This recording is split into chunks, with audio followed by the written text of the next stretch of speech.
வணக்கம் நேர்களே, உங்களை எல்லாரையும் புது பதிவுல சந்திக்கிறதுல பெரும் மகிழ்ச்சி அடைகிறேன். இன்னைக்கு நாம பார்க்கக்கூடிய புது பதிவு பாத்தீங்கன்னா, கிரகங்களின் சேர்க்கை மீன ராசியில, அதாவது காலபுருஷனுக்கு 12ஆம் இடமான விரயஸ்தானத்துல கிரகங்களின் சேர்க்கை பெறும்போது எல்லா ராசி அன்பர்களுக்கும் அதிகப்படியான ஒரு மாற்றங்கள், சில விஷயங்கள்ல கவனமோட இருக்க வேண்டிய ஒரு சூழ்நிலைகள் இது எல்லாமே வரப்போகுது. கிரகங்கள் என்னென்ன கிரகங்கள்லாம் மாற்றம் பெறுது அப்படின்னு பார்க்கும்போது, சூரியனாகப்பட்டவர் 15ஆம் தேதி மார்ச் மாதம் அந்த மீன ராசிக்கு பெயர்ச்சி ஆகிறார். சனி ஆகப்பட்டவர் 30ஆம் தேதி மார்ச் மாதம் அந்த மீன ராசிக்கு பெயர்ச்சி ஆகிறார். அப்படி இருக்கும்போது சூரியன், சனி, புதன், சுக்கிரன், ராகு இந்த 5 கிரகங்களின் சேர்க்கையாகப்பட்டது எந்தெந்த ராசி என்பர்களுக்கு மாற்று பலன்களை கொடுக்க போது, எந்தெந்த ராசி என்பர்கள் ரொம்ப கவனமாக இருக்கணும். அடுத்து ஏன்னா விரயஸ்தானம்ன்றது காலபுருஷனுக்கு விரயஸ்தானம்ன்றது தேவையில்லாத செலவுகளை, தேவையில்லாத உபத்திரங்களை, அதாவது தேவையில்லாத பிரச்சனைகளை இந்த 55 நாட்களுக்கு கொடுக்கக்கூடிய ஒரு தருணமாக இருக்கும். ஜெனரலாவே பாத்தீங்கன்னா எல்லா இடத்துலயும் ஏதாவது தேவையில்லாத பிரச்சனைகள் வந்துகிட்டே இருக்கும். அடுத்து இழப்புகள் நிறைய இருக்கும், உயிர் பலிகள் நிறைய இருக்கும் இந்த காலகட்டத்துல. இது எல்லாமே நம்ம எப்படி இருக்க போது, ஒவ்வொரு ராசி அன்பர்களுக்கும் கோச்சார நிலவரப்படி, ராசின்றது பாத்தீங்கன்னா ஒருத்தருடைய சிந்தனை சார்ந்த பலன்கள் தான். லக்னம் பாத்தீங்கன்னா அந்த ஜாதகரனுடைய பலன்கள். அந்த சிந்தனை சார்ந்த பலன்கள் எப்படி இருக்க போகுது அப்படின்றதுதான் நம்ம இந்த பதிவுல தெளிவா பார்க்க வரோம். இன்னைக்கு நீங்க இந்த பதிவுல கடைசி வரைக்கும் பாருங்க. ஏன்னா உங்க ராசிக்கு சில விஷயங்கள், முக்கியமான விஷயங்கள் இந்த பதிவுல கண்டிப்பா இருக்கும். அதனால கடைசி வரைக்கும் பாருங்க. சப்ஸ்கிரைப் பண்ணாதவங்க சப்ஸ்கிரைப் பண்ணிக்கோங்க. கும்பராசி அன்பர்கள், இந்த காலகட்டத்துல உங்களுடைய 2ஆம் இடத்துல இத்தனை கிரகங்களும் சேர்க்கை பெற்று இருக்க போகுது. 4 கிரகங்கள். அடுத்து அந்த சனி பகவானும் மார்ச் மாதம் பெயர்ச்சி ஆகிறதுனால 5 கிரகங்களாக இந்த 2ஆம் இடம்ன்றது தன குடும்ப வாக்குஸ்தானம்.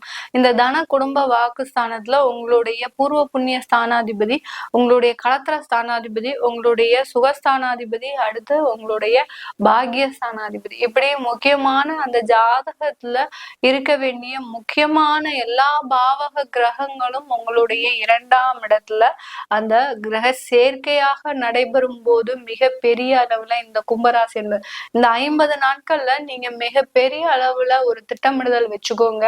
என்னென்னலாம் செய்யணும் முயற்சி செய்றீங்களோ அது எல்லாத்தையுமே திட்டமிட்டு செய்யுங்க. ஏன்னா கும்பராசி அன்பர்கள் தன்னுடைய வாழ்க்கையில, மேடம் நான் ஒரு 25 வருஷமா 30 வருஷமா சந்திக்காததெல்லாம் இப்போ கடந்த ஒரு 2.5 வருஷத்துல சந்திச்சுட்டேன். இந்த ஜென்ம சனி என்ன ஓரளவுக்கு புரட்டி போட்டுடுச்சு. என்னுடைய வாழ்க்கையவே பாத்தீங்கன்னா இந்த மாதிரி நான் பெரிய அளவுக்கு பாதிக்கப்படுவேன் நான் எதிர்பார்க்கவே இல்லை. ஏன்னா என்னுடைய ராசி அதிபதியே அந்த சனி நமக்கு எதுவும் பண்ண மாட்டார் அப்படின்னு நினைச்சு ரொம்ப சாதாரணமா கேர்லெஸ்ஸா இருந்தேன். சில இடத்துல எனக்கு வாய்ப்புகள் போச்சு, அடுத்து பண இழப்புகள் ஏற்பட்டுச்சு, அவமானங்கள், அசிங்கங்கள், சொத்தை இழக்கக்கூடிய ஒரு நிலைமை, அடுத்து பாத்தீங்கன்னா குடும்பத்தை இழக்கக்கூடிய ஒரு நிலைமை, யாருமே இல்லாம தனிமரமாக நிற்கக்கூடிய ஒரு நிலைமைக்கு ஆளாக்கப்பட்டன்னு இந்த கும்பராசி அன்பர்கள் நிறைய பேர், ஒரு 90% அன்பர்கள் இந்த கும்பராசியில இருக்கக்கூடியவர்கள் தன்னுடைய வாழ்நாள்ல அனுபவிக்காததெல்லாம் அனுபவிச்சிட்டீங்க. ஒரு கசப்பான அனுபவங்கள் எல்லாமே பாத்தீங்கன்னா இந்த மாதிரி அளவுக்கு நம்ம அவமானப்படுவோம், அசிங்கப்படுவோம் நீங்க நினைச்சு கூட பார்த்திருக்க மாட்டீங்க. வாழ்க்கையில யாருக்காக நீங்க உழைச்சு ஓடா போனீங்களோ அவங்களே பாத்தீங்கன்னா உங்களை எடுத்தறிஞ்சு பேசி உங்களை விட்டு விலகி போகிறதுக்கு, அதாவது இனிமே நமக்கு இந்த வாழ்க்கையே வேண்டாம் அப்படின்னு சொல்லக்கூடிய அளவிற்கு உங்க வாயில இருந்து அந்த வார்த்தைகள்லாம் வரக்கூடிய அளவிற்கு உங்களை சுற்றி இருக்கக்கூடிய நபர்கள் அந்த அளவிற்கு ஒரு அவமானத்தை கொடுத்திருப்பாங்க.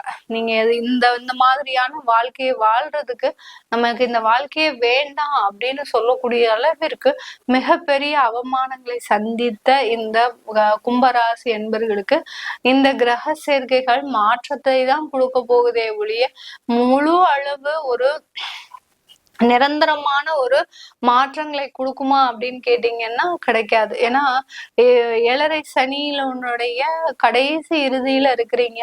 சனி பகவான் போகும்போதுதான் நிறைய வேலைகளை செஞ்சுட்டு போவார். அதனால இந்த 2.5 வருடங்களும் கொஞ்சம் கடுமையான வருடங்கள் தான். அதுலயும் அந்த ராகு பகவான் வேற உங்களுடைய ராசியவே தொடுறதுனால மிகப்பெரிய அளவுல மனதளவுல நீங்க கொஞ்சம் சங்கடப்படக்கூடிய ஒரு நேரம். இனிமேல் சங்கடப்படுறதுக்கு என்ன மேடம் இருக்கு, எனக்கு இந்த மாதிரியான வாழ்க்கையில சங்கடப்படுறதுக்கு உண்டான ஒரு நிறைய எல்லாத்தையுமே நான் அனுபவிச்சிட்டேன் அப்படின்னு சொல்லக்கூடியவர்கள் இன்னும் தினசா புதுசா பிரச்சனைகளும் வர்றதுக்கு உண்டான ஒரு நேரமும் உங்களுக்காக காத்துட்டு இருக்கு.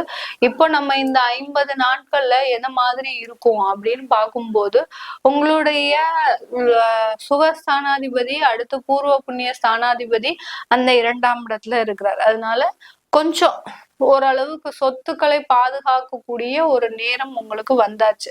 அதாவது ஏதாவது அடமானத்துக்கு இருக்கு, அதாவது ஜுவல்ஸ் ஏதாவது அடமானத்துல வச்சிருக்கிறேன், அது ஒரு டியூ டேட் வந்துருச்சு, அதை எடுத்துருவேனா, அடமானத்துல இருந்து எடுத்துருவேனா, மீட்டெடுக்க முடியுமா, இல்ல ஏலத்துல போயிடுமா அப்படின்ற மாதிரியான ஒரு பதட்ட சூழ்நிலையிலிருந்து வெளிவருவதற்கு உண்டான ஒரு நேரம். அடுத்து உங்களுடைய பூர்வ புண்ணிய ஸ்தானாதிபதி அஷ்டமாதிபதி வலுவிழந்து இருக்கிறார் 2ஆம் இடத்துல. அதனால வேலையை இழக்கணும்னு நினைச்சவங்க அங்க வேலையில கண்டினியூ பண்ணக்கூடிய ஒரு தருணம். வெளிநாடு போகணும்னு நினைச்சவங்க அந்த வெளிநாட்டு முயற்சிகள்ல கொஞ்சம் தாமதமாகக்கூடிய ஒரு தருணம். இதெல்லாம் ஏற்படக்கூடிய ஒரு நேரமாக இருக்கும். புதுசா வேலை முயற்சிகள் ஏற்பாடு பண்றீங்க அப்படின்னா அந்த வேலையில உங்களுக்கு பெருமளவு ஒரு திருப்தியின்மைதான் இருக்குமே ஒழிய ஓரளவுக்கு வேலையே கிடைக்காம இருந்தது, இப்போ எனக்கு ஒரு வேலை கிடைச்சிருக்கு அப்படின்னு ஒரு செல்ஃப் சாட்டிஸ்பாக்சன் பண்ணிட்டு அந்த இடத்துல போய் நீங்க வேலை செய்வதற்கு உண்டான ஒரு நேரமாக இருக்கும். வேலையை இழக்க போறேன் அப்படின்னு நினைச்சிட்டு இருந்தவங்க எல்லாம் அந்த தருணம் உங்களுக்கு நிவர்த்தி ஆகக்கூடிய ஒரு நேரம். ஏன்னா அங்க புதன் உங்களுக்கு நீச்சமாக இருக்கிறதுனால வேலை சம்பந்தமான நெருக்கடிகள் குறைவதற்குண்டான ஒரு நேரமாக இருக்கும். குழந்தைகள் சம்பந்தமாக கும்பராசி அன்பர்கள் சில தேவையில்லாத செலவுகள், சில தேவையில்லாத அவமானங்களை சந்திக்கக்கூடிய ஒரு நேரமாக இருக்கும்.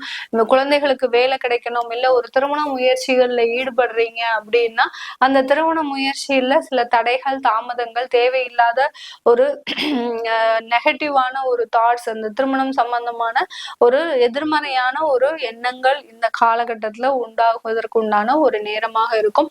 அடுத்து புதுசா திருமணமான தம்பதியர்களுக்கு இந்த காலகட்டம் குழந்தை பிறப்பின் மீது ஒரு பெருமளவு அக்கறை இருக்காது. ஏற்கனவே 2 வருஷம் எங்களுக்கு குழந்தை வரல, எனக்கு இனிமே அந்த குழந்தை பெத்துக்கணும்ன்ற ஆசையும் இல்லை. ஏன்னா ஏற்கனவே நிறைய பிரச்சனைகளை சந்திச்சுட்டு இருக்கிற நாங்க இன்னும் அந்த குழந்தையினால பிரச்சனையை சந்திக்க கூடாது அப்படின்னு சில கும்பராசி அன்பர்கள் அந்த குழந்தை பிறப்பை தள்ளி போடுவதற்கு உண்டான ஒரு நேரமாக இருக்கும். குழந்தை பிறப்புல பெருமளவு ஒரு முயற்சிகள் இல்லாம இருக்கும் இந்த கும்பராசி அன்பர்களுக்கு. இந்த காலகட்டம் புதிதாக திருமண முயற்சிகள் பண்ணுனீங்கன்னா உங்களுக்கு அங்க 7ஆம் வீட்டு அதிபதி அங்க 2ஆம் இடத்துல இருக்கிறதுனால நல்ல ஒரு திருமண வாய்ப்புகள் இந்த காலகட்டத்துல கூடி வரும். கும்பராசி என்பர்கள் யாராவது திருமண முயற்சிகள் கண்டிப்பா பண்ணிட்டு இருக்கிறீங்க அப்படின்னா இந்த 50 நாட்கள்ல உங்களுக்கு பிக்ஸ் ஆகக்கூடிய ஒரு டைம்.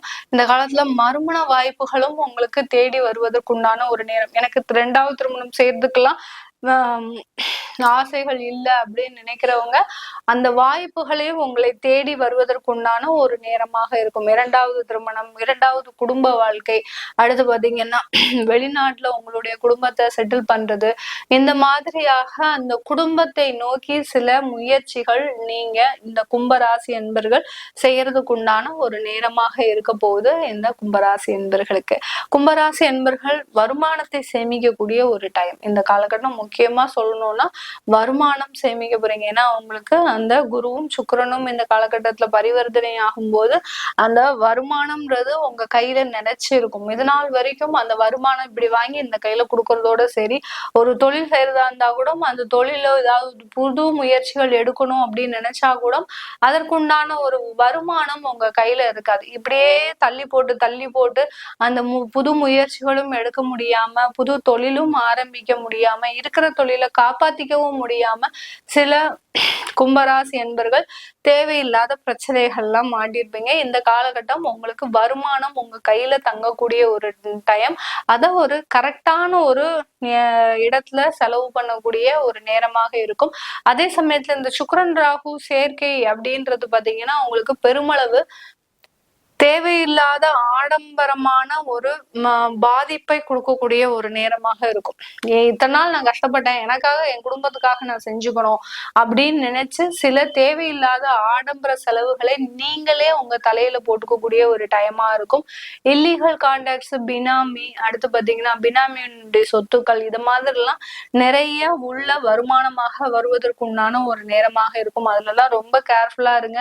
இல்லீகல் கான்டாக்ட்ஸ்ன்றது உங்களுக்கு தேவையில்லாத பிரச்சனைகளையும் தொடர்ந்து தொந்தரவுகளையும் வரக்கூடிய 2 வருடங்களுக்கு கொடுக்கும். அதனால இப்போ இந்த 50 நாட்கள்ல உங்களுக்கு நல்ல சந்தோஷமா இருக்குமே ஒழிய, ஆனா அடுத்து வரக்கூடிய நாட்கள்ல மிக பெரும் அளவு பாதிப்பை கொடுக்கக்கூடிய ஒரு நேரமாக இருக்கும். கும்பராசி என்பர்களுக்கு வெளிநாட்டு முயற்சிகள்ல நிறைய உங்களுக்கு வளர்ச்சிகள் இருக்கு. அங்க தொழில் செய்யக்கூடிய ஒரு தருணமும் இருக்கு. அங்க சொந்தமாக வீடு வாங்கக்கூடிய ஒரு யோகமும் இருக்கக்கூடிய ஒரு நேரமாக தான் இருக்கு வெளிநாட்டுல இருக்கிறவங்களுக்கு. இது எல்லாமே நம்ம கோச்சார நிலவரப்படி பலன்களை சொல்லிட்டு வந்துட்டு இருக்கிறோம். உங்களுடைய சுய ஜாதகத்துல இந்த மாதிரியான கிரக சேர்க்கைகள் இருக்கு. தசாபுத்திகள் இந்த கிரக சேர்க்கையிலிருந்து நடத்துது அப்படின்ற போது எந்த மாதிரியான பலன்களை கொடுக்கும் அப்படின்றத தெரிஞ்சுக்கிறதுக்கு கீழே இருக்கிற நம்பருக்கு வாட்ஸ்அப்ல அப்பாயின்மெண்ட் வாங்கிக்கிட்டு நீங்க என்கிட்ட கன்சல்ட் பண்ணிக்கலாம். உங்களிடமிருந்து விடைபெறுவது உங்கள் ஆஸ்ட்ரோ பூர்ணா. நன்றி, வணக்கம்.